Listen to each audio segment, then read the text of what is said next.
Welcome back to 3 Up, 3 Down in studio with Alex as we continue along our division breakdown for this year's 2023 MLB season.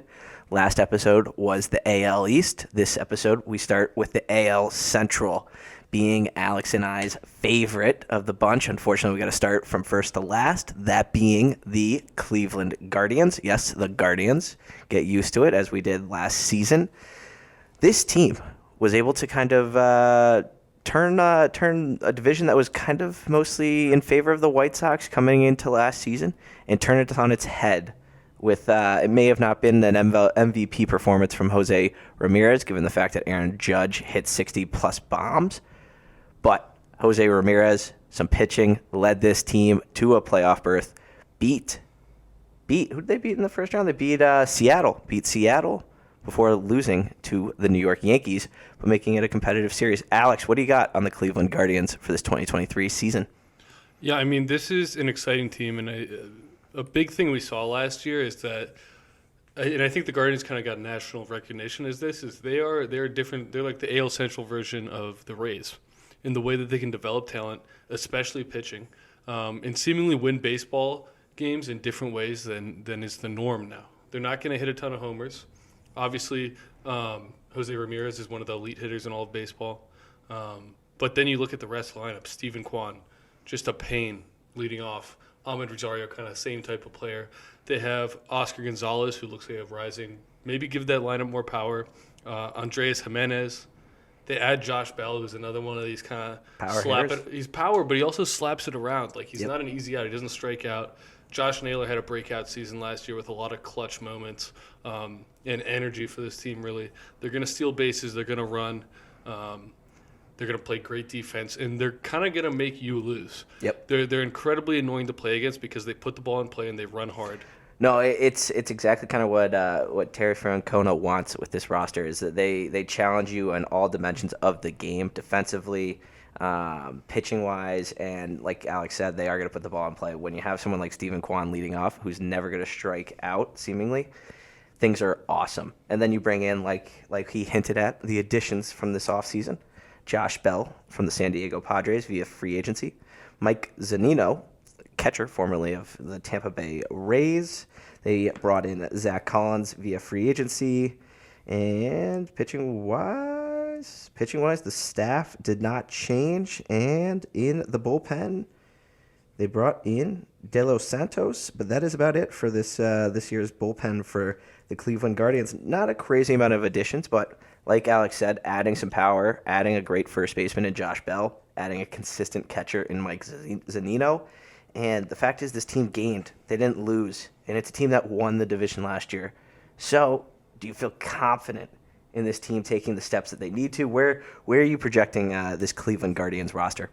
I think it's hard not to project them to win the division because it's pretty much the same roster as last year. Yep. I like where they made additions. I think Mike Zunino is an upgraded catcher, and I'll tell you what, he'll hit 200, but he is going to hit some big home runs for this team. Yep. And there's likely going to be guys on base when he does it. So at the bottom of the lineup, it's kind of their motto, as you see with a lot of these lower budget teams, to just pay down a catcher.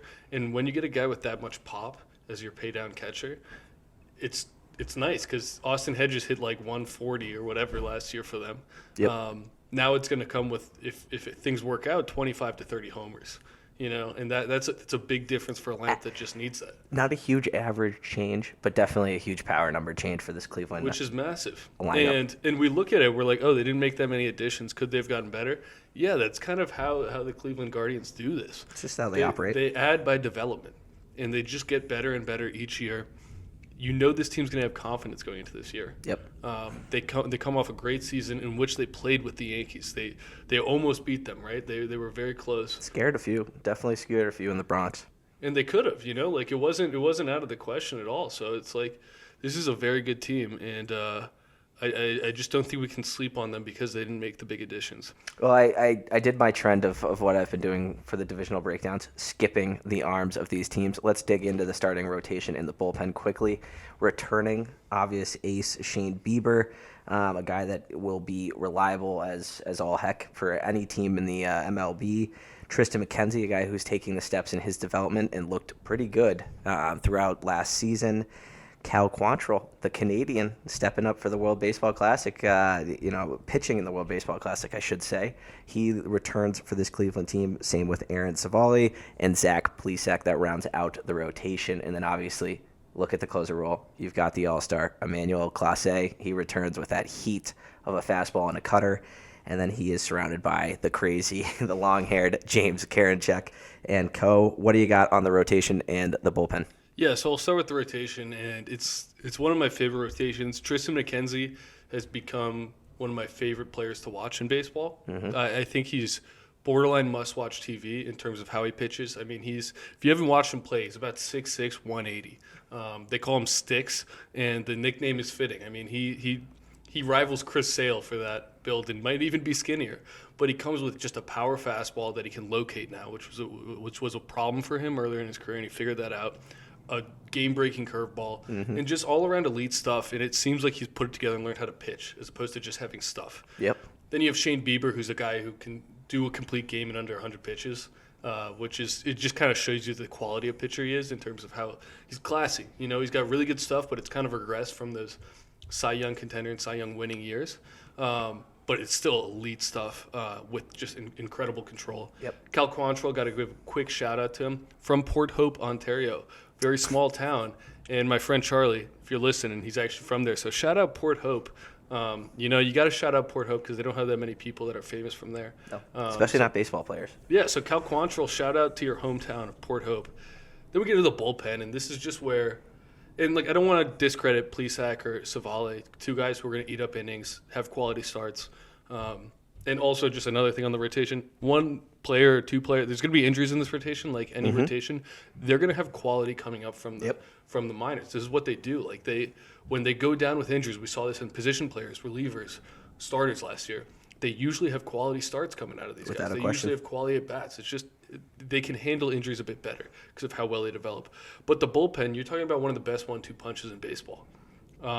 Love throwing the ball to Karinchak in the 7th and hopefully maybe an out or two in the 8th. If you need Clase to go 4 outs, it's well within his capabilities. You have two guys that can go 4 or 5 outs, right? Who you don't really need to because you have other good pieces around it. But the fact that you have two closer level players with stuff that scares hitters, I mean, it's just overwhelming on multiple levels. Is big. And if Karinchak, he's always had streaks in his seasons where he loses control and he blows games because he just can't hit the zone. And has been a guy that has been accused since the substance checks have been implemented. A guy that has been checked, I think, at least once or twice. I don't know. I look at this roster. I look at the age. Mike Zunino, the oldest by being 32. Jose Ramirez being the second oldest, and that's it. I mean, the rest of the team is under the age of 29 and younger. That's insane to me. That's a very scary thought for the Cleveland Guardians. And in the long term, I mean, this is a team that if they can plug in place like they did this offseason by realistically only adding 2 guys, that's a scary thing. That's a scary, scary thing, especially when you've got prospects in the pool. And I know there's one you want to talk about. I'm going to introduce his brother real quick because he is going to be my break it to make it player for this team. I know you could say Jose Ramirez, but I need Josh Naylor to continue the success. He is only 25, so it's young in his career. If he can hit 20-plus bombs again this season, be a dominant force, bring the energy in the clubhouse, I think this is another successful run for this Cleveland Guardians team in the AL Central. I hope not. I'm not going to give you my projection yet, but why don't we introduce his brother since I've talked about Josh a little bit. How about Bo Naylor? Yeah, so Bo Naylor, brother of Josh Naylor. If you guys didn't see Josh Naylor's moments last year, look them up. The guy is a psychopath in the best way. I don't mean that in a bad way. He's a psychopath. He gets everybody excited, had a ton of huge hits, just kind of season-changing hits throughout the regular season. And his brother's coming up, who's a catcher, actually playing for Team Canada right now. One of the top prospects, as they do in Cleveland, been developing well. Will be an interesting player to watch. The fact that 2 Naylors are going to be in the same lineup at some point this year. We'll see. Again, we've talked about Mike Zunino, so we'll see how much playing time comes to Bo Naylor. But the at-bats will be there if he plays well. And he might start the season at AAA just to get him more at-bats and make sure he's ready. They're not again. Well, they're loving the fact that he is facing. I mean, they faced the U.S. last night in the World Baseball Classic. Yeah. He faced Lance Lynn, and then I can't remember who came in after that. but he faced MLB-ready pitching throughout this tournament, and he's playing as the starting catcher for this Canadian roster. So he's getting his at-bats to get ready for the end of spring training and for the start of potentially in AAA ball or potentially on this big league club with his competition really being Zach Collins, which Alex and I are very familiar with. But the former first round 10th overall pick has seemingly been a bust. So I think it's Bo Naylor's position to lose at this point. Yeah. And you want me to go into my X Factor now? Let's hear your X Factor, and we'll get into predictions before we finish up with the Cleveland Guardians. Yeah, so for my X Factor, a guy who I think can bring more pop to this team. He's young, and he showed a lot of just like natural ability last year and a pretty clean game. I'm going to go with Oscar Gonzalez. I think he has potential to hit 25, 30 homers. He's a big bat, but he's a hitter too. He's not just power. Yep. He's a very good hitter. And it's just kind of in this mold. And right now they have him slotted in the 7 spot in the lineup. Don't be surprised if he's hitting 4th. I wouldn't be surprised if, like, right now Josh Bell's slotted in for the 4th spot. I could totally see Oscar Gonzalez between Jose Ramirez and Josh Naylor. If he has the type of season I think he will.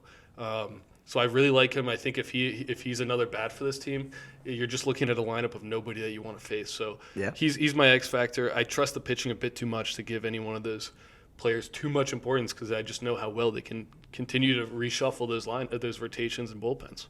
Yeah, no, it's a scary roster. Prediction-wise, where do you see this team finishing?